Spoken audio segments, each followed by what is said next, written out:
surprising news in my opinion.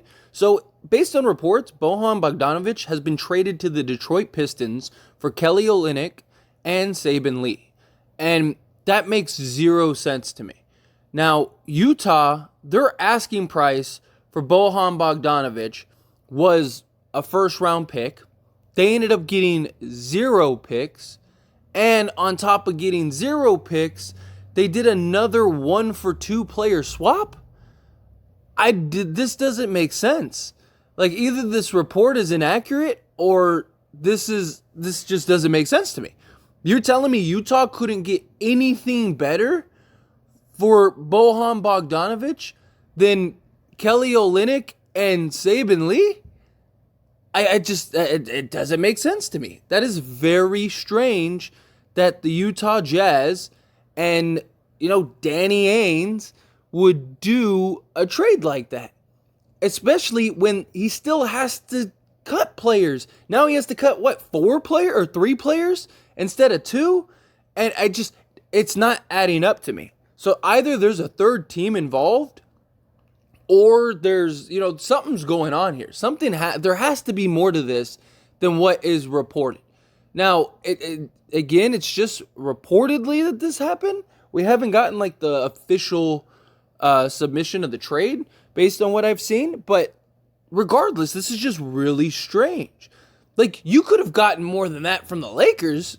The Lakers would have probably at least given you a first-round pick. Yeah, you would have had to give up Jordan Clarkson, but you got literally nothing for Bojan Bogdanovic. The Suns probably would have given you a second, and you could have taken Jay Crowder and something other and then waived those guys, because if you're going to waive Olynyk, unless the Jazz have another deal lined up for Olynyk, and something isn't adding up here for me for the Utah Jazz side.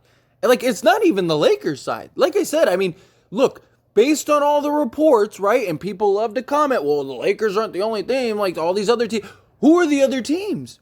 Okay, what other teams were lining up to give the Jazz their asking price? Yes, they just traded him to the Detroit Pistons based on what this report says, but they didn't get anywhere close to their asking price. That's been my whole point. That's what all the reports have been saying, that no one wants to give them what they're looking for these guys. But you're telling me they couldn't have gotten more for Bojan Bogdanovic from another team? You're telling me the Phoenix Suns weren't willing to give up even a second or 2 seconds or something like that and move off of Jay Crowder? I just don't believe that. What? You had the Suns and all these teams that were interested in the Utah Jazz, and you're telling me Kelly Olynyk and Saben Lee were the best deal that was on the table? That was the best package that was on the table that makes you go backwards and gives you no picks? I don't see the logic in this deal at all. Remove the Laker factor. Take out the Lakers. You're telling me that there was no other team that were willing to give you a better trade than this? I don't believe it. I don't believe it at all. And, look, Kelly Olynyk, he's a solid veteran rotation guy, right? But for Bojan Bogdanovic? Really? And especially for a team especially a team like the Jazz, who are rebuilding. They already have a bunch of bigs. Does this mean that the Lakers are getting Vanderbilt if a trade was that? But now, look, I think that this means either one of two things from the Lakers' perspective, and I'll dive into it in a second. But, what is the plan here? Are they trading a Vanderbilt? Are they flipping Olynyk? Maybe they have another deal lined up for Olynyk?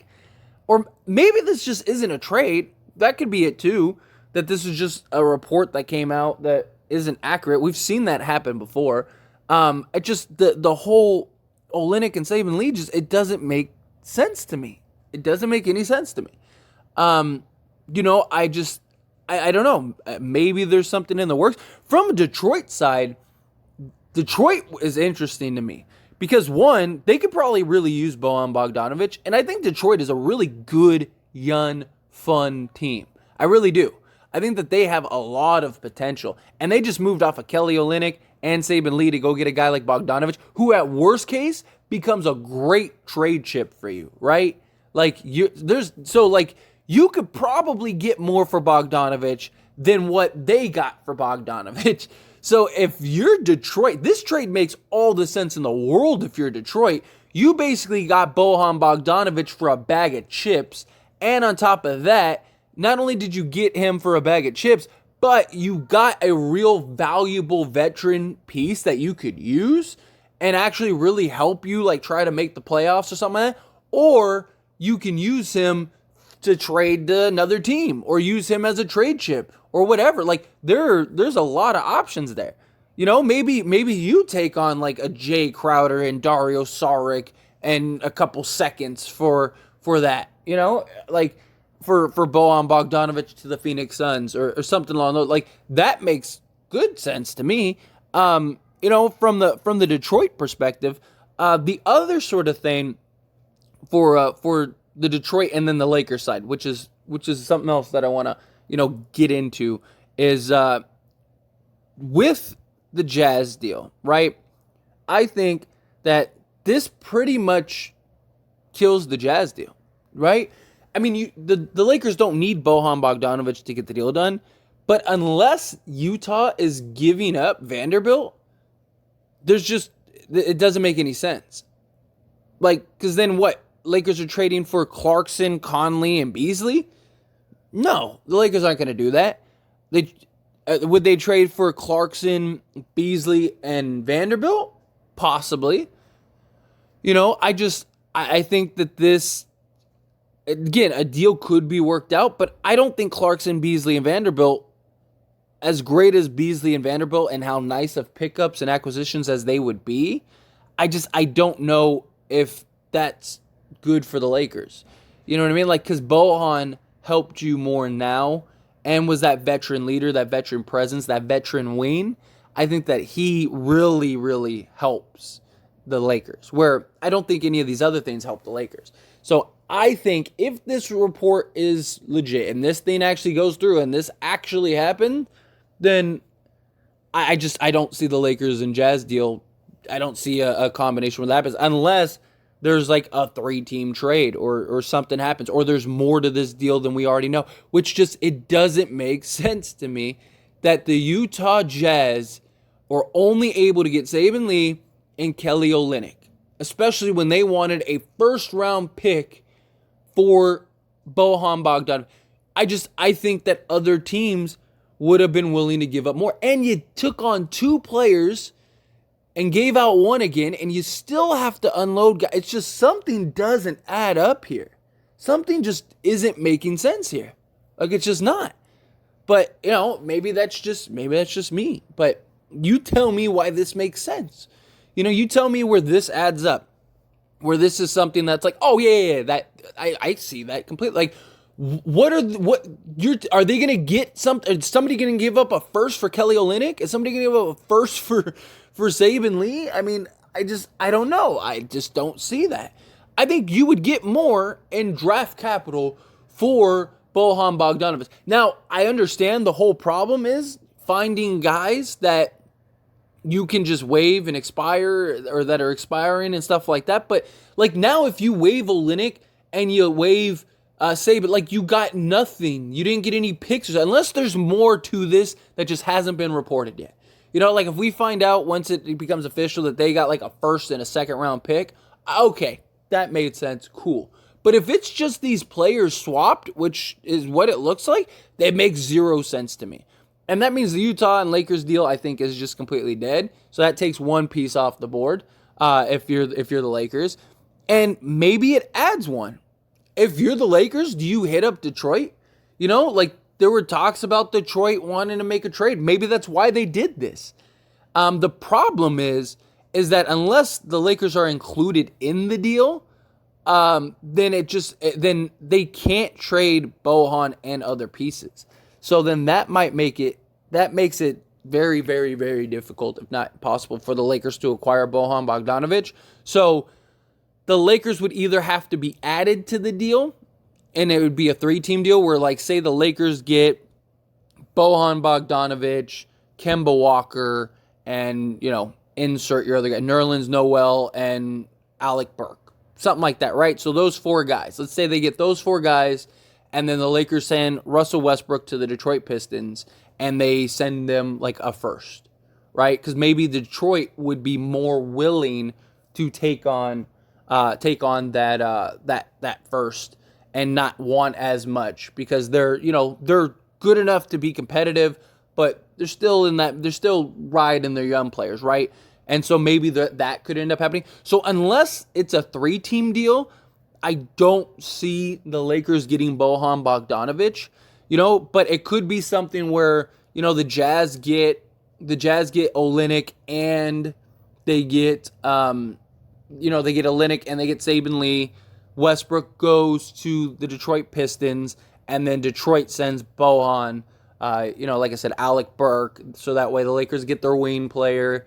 You get Nerlens Noel as like another backup rotation big, and then, Kemba Walker, something like that. So you get those 4 guys, and then the Lakers could just like waive Kemba, waive Noel if they want to, or if they need to, or kind of work it out, So basically you'd be getting back like 4 players, which that I wouldn't be completely against, because you'd get Bojan and you'd get Alec Burke if that could happen. But do Detroit want those wing guys? It's just, I don't know. My guess would be that nothing happens, that this is just the deal, and I don't understand that. And I know somebody in the comment section, or multiple people in the comment section, are going to be like, see, Lakers should have been. This is a stupid deal, and you cannot tell me that this was a better deal than what the Lakers offered. Like, you cannot tell me that this was worth Danny Ainge spurning the Lakers and doing it. Like, this was just idiocracy. Like, there's no way you could tell me Kelly Olynyk and Saben Lee was a better deal, was the best deal they could have gotten, and they really stuck it to the Lakers, and Danny Ainge made it. That was stupid. Like, if he would have traded him to the Suns for, like, Jay Crowder and Dario Saric, because clearly they were willing to get 2 players and, a second or 2 seconds, I'd be like, okay, like, look, you're right. They stuck it to the Lakers. Lakers should have. That's not what this is. This was stupid. Like, you cannot tell me that this was not, like, just goofy. Like, come on.